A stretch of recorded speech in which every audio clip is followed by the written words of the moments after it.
Top Shelf Cigar and Tobacco Shop, 3957 Columbia Road in Martinez. Go Patriots! You can't handle the roof.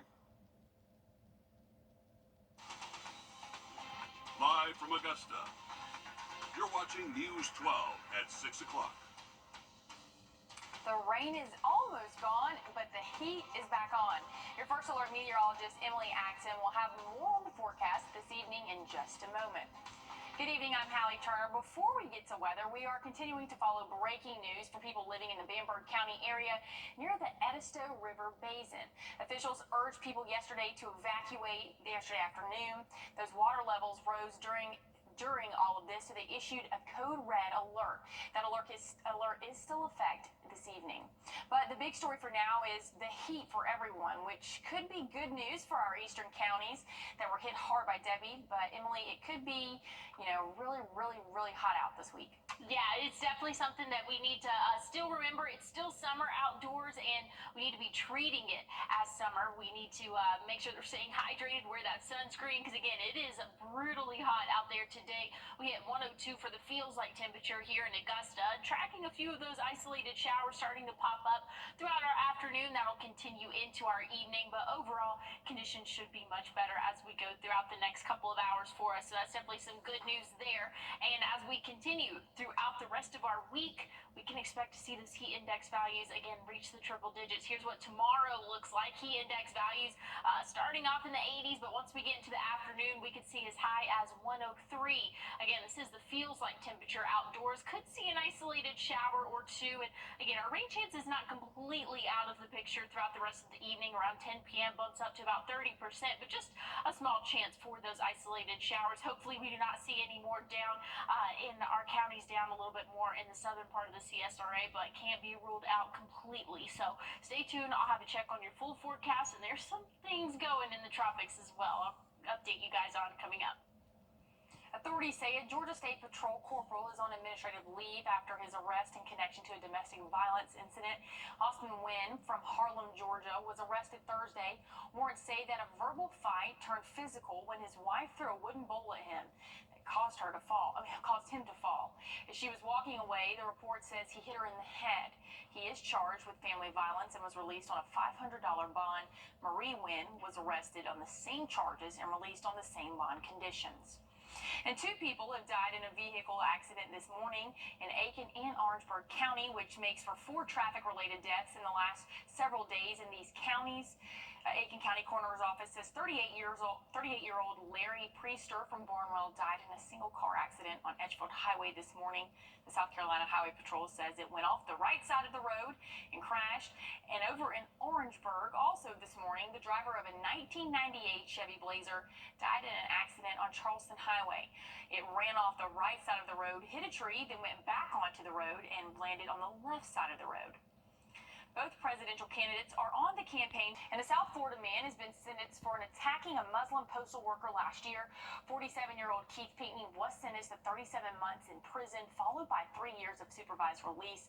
He pleaded guilty earlier this year to attacking the federal employee with a hate crime added to the charge. Court documents say he ripped off her hijab and called her derogatory names. A 2-alarm fire at the Charlotte Douglas International Airport caused multiple people some injuries today. The fire department says the fire happened at a parking deck. Officials say 2 police officers were injured, one of them going to the hospital. They say it began as a car fire and others went up in flames in the deck. We're having some technical difficulties. I apologize about that. It was a good day for graduates at Helms College for their graduation ceremony. These graduates were honored at the Snelling Conference Center today. We spoke to 2 graduates about what this means for them. For me, it's the end all to the light at the end of the tunnel to signify accomplishing another goal that I set for myself and the beginning of a great career. I came out of 20 years in the military and decided to completely change the course and direction of my life, and came here to Helms, and over the last 2 years everything's changed for me. Now I work in the industry. I work at Edgar's Above Broad downtown, and I get to still see the students coming through and graduating. It's just been the most rewarding experience. And we'll hear from the president of Helms College and the graduation speaker, all new right here tonight on News 12 at 11 o'clock. And the investigation into a deadly plane crash is continuing after the disturbing video and crash last night. The latest in just a moment. Emily? Well, we're tracking a few showers across the CSRA this evening. Hot temperatures expected for the next several days. I'll have a check on your full forecast coming up. When you visit or work with Parker's Kitchen, your support makes a difference. You've helped us rank as Best Workplace in America. None of this happens without you. Thank you. Of course. We're taking a look at the I-20 state line just outside of our studios. No matter what side of the river you're on right now, you might have some whiplash from the cooler temperatures this week due to the heat. That has returned, Emily. Oh yeah, it's returned and it's packing a punch for us. Looks really nice outside, but hey, maybe if you step out, you might be having a different feeling. It's cooled off a little bit. We had a shower move past here in Augusta just a few minutes ago, and that's cooled us down significantly. We're sitting at 81 right now. Feels like 87, but just roughly an hour ago, we were feeling like 102, 103 in some spots. So very hot afternoon for us. Here's what we're looking at across the board here in the CSRA, anywhere from maybe those upper 90s to lower 100s. Now, there is some showers off in the Columbia area, and that's kind of feeding down into Aiken right now, so they might feel a little bit better. But this trend's going to continue for the next several days. 107 for the feels like temperature Sunday, Monday.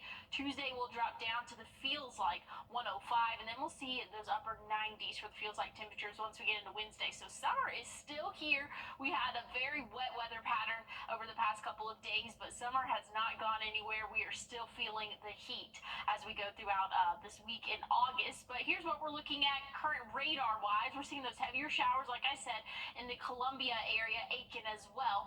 But as it continues to drop southward, there's some onshore flow. There we go.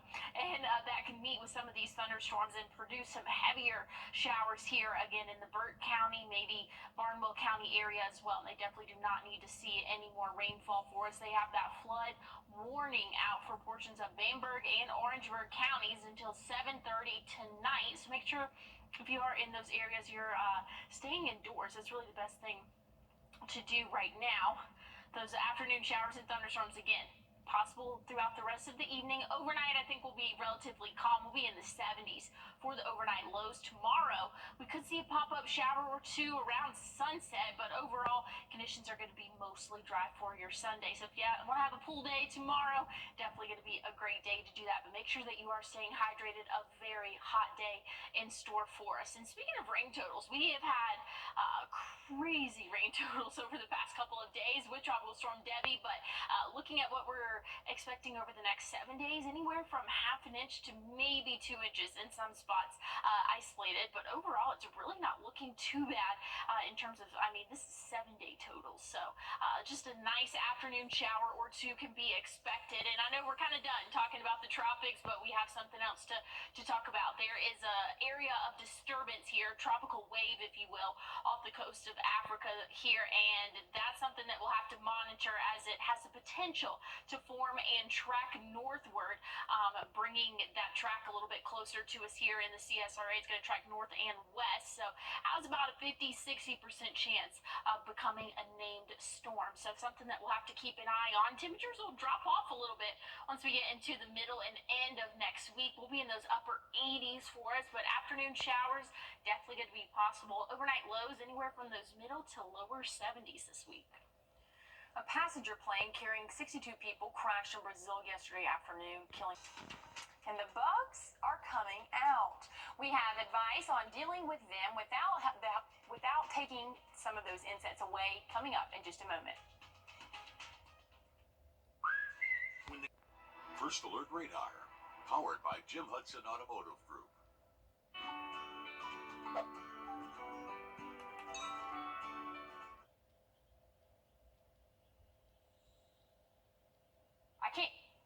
Travis Scott was arrested yesterday after an incident with a security guard who intervened in a fight between Scott and his bodyguard. Officials say the case was dismissed due to lack of evidence. Scott was in Paris for the Olympic Games. He attended the men's basketball semifinal between the U.S. and Serbia on Thursday.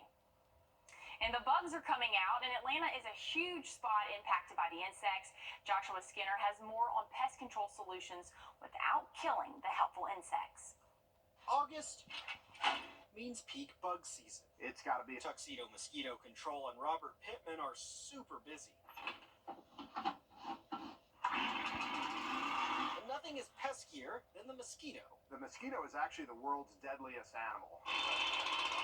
With Atlanta named America's buggiest city again, it begs the question, why are all the mosquitoes moving to Atlanta? These bugs exist because they've got the proper habitat. That means all that July rain turns Atlanta into a mosquito Bora Bora, and the meals are on us. Type O blood is one of the types that they really seem to be attracted to. Spraying is the most effective bug killer, but maybe not good for your pollinators. So here are some pro tips. If you've got kids' toys in the yard, if you've got tarps that are covering your firewood in the back or other things, those are areas where mosquitoes breed and inhabit.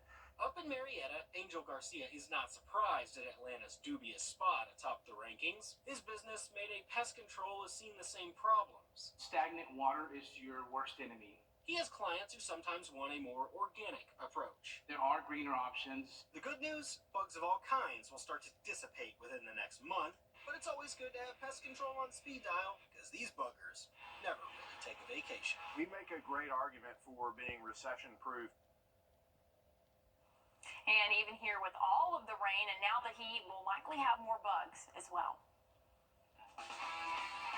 And girls high school volleyball starting this week in the CSRA will tell you how one team is looking to keep the momentum rolling this year. Next in sports. Refresh your